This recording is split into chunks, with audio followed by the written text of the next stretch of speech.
Hi guys, මාත් එක්ක යමුද England වල ක්‍රිකට් මැච් එකක් බලන්න. මේක ඉන්ටර්නැෂනල් ලෙවල් එකේ තියෙන ක්‍රිකට් මැච් එකක් නෙමෙයි. මෙහි මේ දවස්වල සමර් එක නිසා සාමාන්‍යයෙන් ක්‍රිකට් සීසන් එකක් යනවා. ඉතින් මේ ක්‍රිකට් මැච් එකේ එක ටීම් එකක මගේ යාළුවෙක් ප්ලේ කරනවා. එයා තමයි එන්න කියලා කිව්වේ. මේ මැච් එක ප්ලේ කරන්න නම් ශ්‍රී ලංකන් ටීම් එකකුයි ඉංග්ලන්ඩ් මෙහි ලෝකල් ටීම් එකක්. එන්න මේ ග්‍රවුන්ඩ් එකේ තමයි මැච් එක මෙදා ප්ලේ කරේ. Let's take 1 minute to appreciate how good I looked on that day.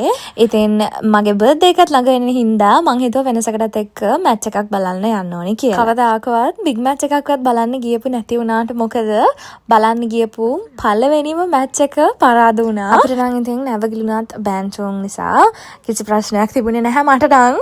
අඩුවක් පාඩුවක් නැතුව කන බොන එක නම් එදා මං නියමටම කරා. එතන හැමෝටම බයි කියලා මේ ඊළඟට යන හදන මගේ තව යාළුවෙක් හම්බ වෙන්න. මම ගෙදරින් දැම්ම යාට රසවට කැම ටිකක් හදන් ආවා. ඒගොල්ලන්ගේ ගෙදර යන පාරේ නම් මාරම ලස්සන විව් එකක් තිබුණා.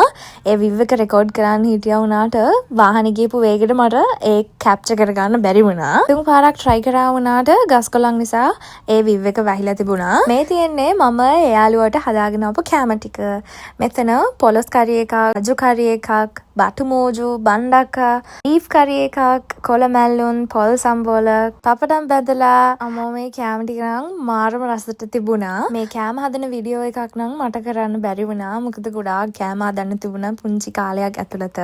තවත් වීඩියෝ එකකින් හම්බ වෙනකන් see you guys.